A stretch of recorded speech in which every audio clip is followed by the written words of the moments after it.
تو یہ کتاب، اس کے بارے میں اللہ تعالیٰ کی طرف سے بات آئی کہ لا ریب فی، اس کی پہلی بات یہ بیان کی گئی اس میں کوئی شک نہیں ہے، یہ اللہ کی کتاب ہے، لا ریب فی، اس میں کوئی شک نہیں ہے۔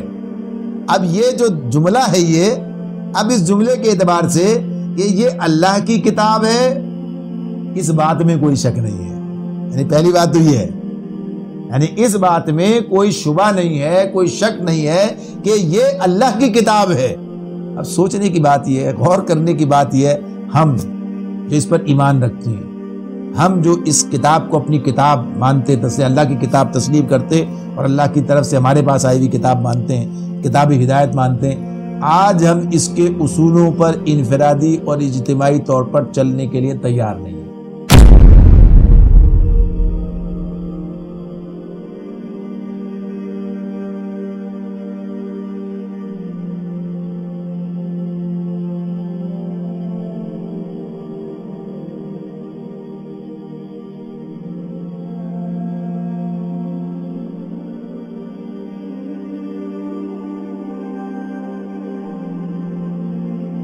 کیوں؟ وجہ کیا ہوتی ہے؟ اگر کہا جائے کہ اعتماد، مانے گا نہیں کوئی، ویسے نہیں مانے گا، لیکن عملاً تو بات یہی ہے بھائی جس پر اعتماد ہوتا ہے اس کے پیچھے جاتے ہیں۔ آپ پر مجھے اعتماد ہے، آپ کے ساتھ لگ گیا، یعنی یہ معاملہ کہ اگر ہمیں اعتماد ہے، جب اگر ہمیں یقین ہو جائے ہماری معیشت بھی اسی سے ٹھیک ہوگی۔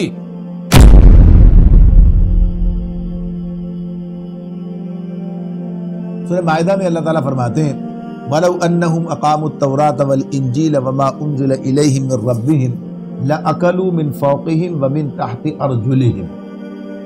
اللہ تعالیٰ فرماتے ہیں اگر یہ ان کو کتابوں کو، توریت کو اور انجیل کو، پہلے بنی اسرائیل کے حوالے سے کہا ہے، اور جو کچھ اللہ نے نازل کیا ہے قرآن،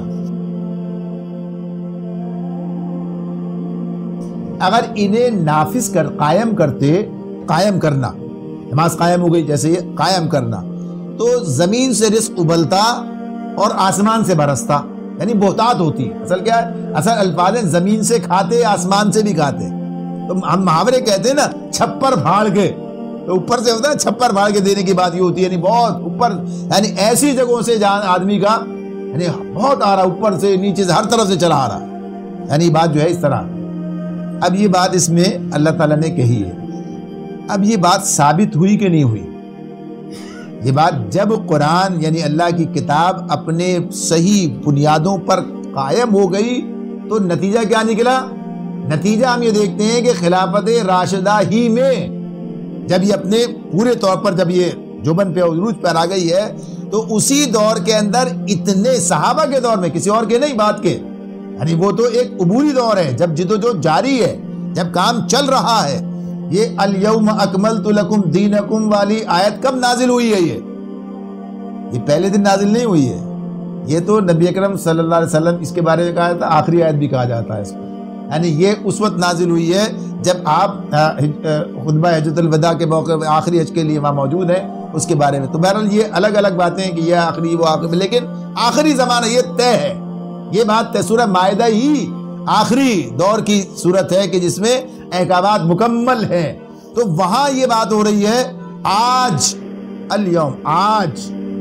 اس سے پہلے تو ابھی پورا نہیں ہے نا، جاری ہے کام جاری ہے۔ جب کام جاری ہوتا ہے تو ابھی تو جاری ہے، جب بن کر سامنے تب پتہ چلے گا نا، یہ جب اپنے اس پر قائم، نافذ، عروج سارا۔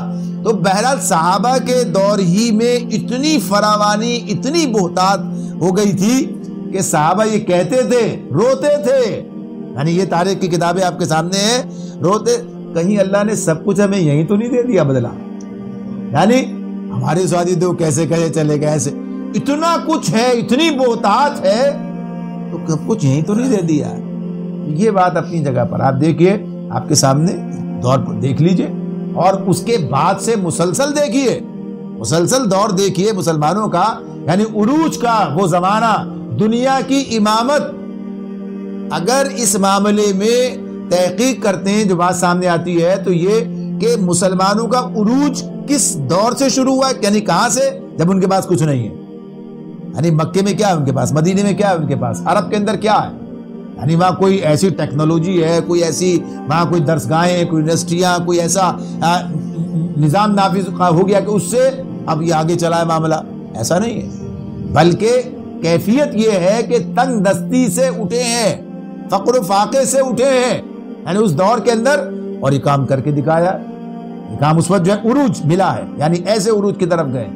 اور زوال جب ہوا ہے، زوال کے معاملے میں دولت کی بہتات تھی، دولت کی بہتات تھی، لیکن اس سے پیچھے ہٹے آیا تو زوال آتا چلا گیا۔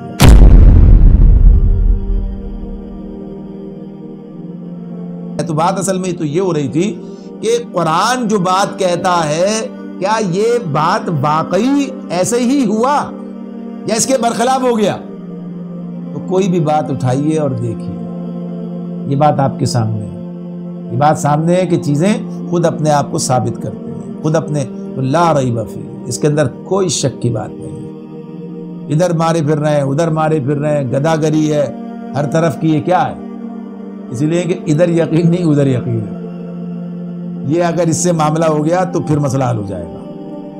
یعنی اب یہ کیفیت ہے نا، سوچنے کی بات ہے، غور کرنے کا معاملہ ہے، جبکہ یہ یقین ہے کہ لا ریب فیہ، اس میں شک کی بات نہیں ہے۔ اگر قرآن یہ بات کہتا ہے کہ ایسا کرو تو ایسا ہوگا، ایسا کرو تو ایسا ہوگا، پھر اس میں شک کا کیا معاملہ ہے؟ اس کا مطلب یہ ہے کہ کہتے تو ہیں لیکن اندر کیفیت شاید کچھ دل میں کوئی چور ہے، اس کو نکالنا پڑے گا، اس کو نکالنا پڑے گا، اس کو ٹھیک کرنا پڑے گا کہ یہ معاملہ جیسا ہے ویسا ہی ہے۔ بنیادی بات یہ ہے جو ہمارے سامنے آ رہی ہے کہ لا ریب فیہ، اس میں کوئی شک نہیں ہے۔ جب اس بات پر انسان کو اعتماد ہو جائے، جب یقین حاصل ہو جائے، تو یقینی چیز کو چھوڑ کر کون شک کے پیچھے جاتا ہے؟ ذرا بتائیے، اس کے علاوہ معاملہ ایسا ہی ہے نا، پھر یقینی چیز کو چھوڑ کر، جب یہ یقینی ہے، یہ تو یقینی ہے، باقی چیز اس کے علاوہ جو ہے وہ غیر یقینی ہے، جو اس کے سامنے اس کے مقابلے پر ہے وہ غیر یقینی ہے۔ تو یقین کو چھوڑ کر آدمی گمان کی طرف کیسے جائے گا؟ کیا عقل مندی ہے؟ بے وقوفی کی بات ہوگی، شک کی طرف چلا جائے، بھائی یہاں مجھے یقین حاصل ہے، یہاں علم میرے پاس موجود ہے، یہاں گمان ہے، یہاں خیال ہے۔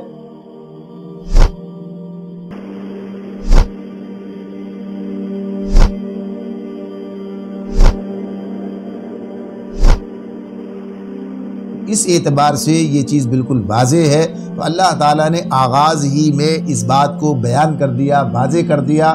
کتاب کے تعارف میں پہلا لفظ یہ ہمارے سامنے آ جاتا ہے، پہلا یہ بات جملہ ہمارے سامنے آ جاتا ہے کہ اس میں کوئی شک نہیں ہے۔ یہ بات اتنی اہم ہے، اس کو اس طرح سے دیکھا جائے، غور کیا جائے اس پر، اتنی اہم ہے کہ کتاب کے تعارف میں اللہ تعالیٰ نے اسے سب سے پہلے بیان کیا۔ سوچنے کی بات ہے نا یہ، اگر اللہ تعالیٰ نے اسے کتاب کے تعارف میں سب سے پہلے رکھا ہے، ایسے نہیں کتاب کا تعارف یہاں ختم ہو گیا، قرآن کے تعارف تو اور آئیں گے آگے اور بڑے زوردار انداز میں آئیں گے، لیکن اللہ تعالیٰ نے جو بات سب سے پہلے بیان کی ہے اس کی اہمیت ہے نا جو بیان کی ہے، تاکہ آدمی آگے بڑھے گا، اعتماد کے ساتھ، یقین کے ساتھ آگے بڑھے گا۔ لیکن بدقسمتی یہی ہے کہ چونکہ سمجھتے نہیں ہیں، سمجھنا چاہتے بھی نہیں ہے، یہ معاملہ ہے، تو اس اعتبار سے بات آگے چلتی بھی نہیں ہے۔ تو بنیادی طور پر یہ بات کہ جن کے پاس کتاب ہے، یعنی کسی کے پاس نہیں ہے اور ہمارے پاس ہے، اور ہماری جو حالت ہے وہ دنیا کے سامنے، ہمارے اپنے نظام کیا ہماری کیفیت ہے۔ تو مسئلہ سب سے بڑا یہی ہے کہ ہم جب اس کتاب کی طرف رجوع کرتے ہیں تو اس حیثیت سے نہیں کرتے ہیں، اس حوالے سے نہیں کرتے، یعنی سمجھنے، عمل کرنے، فائدہ اٹھانے، اس کو لے کر چلنے، یہ چیز ہی نہیں، تو پھر کیا شک ہونے نہ ہونے کا فرق پڑتا ہے؟ اگر کوئی آدمی صرف ترتیل کرتا ہے تو کیا فرق پڑتا ہے؟ اسے ترتیل کرنے شک ہے نہیں ہے، اسے کیا تو معاملہ ہی نہیں ہے۔ تو غرض یہ کہ اس کی طرف آنے کے لیے سب سے پہلا معاملہ یہی ہے کہ اس بارے میں یہ یقین پیدا ہو جائے، آدمی اس نتیجے تک پہنچ جائے کہ واقعی اس کے اندر شک کی کوئی بات نہیں ہے۔ جب شک کی بات نہیں ہے تو پھر عمل کرنا پڑے گا۔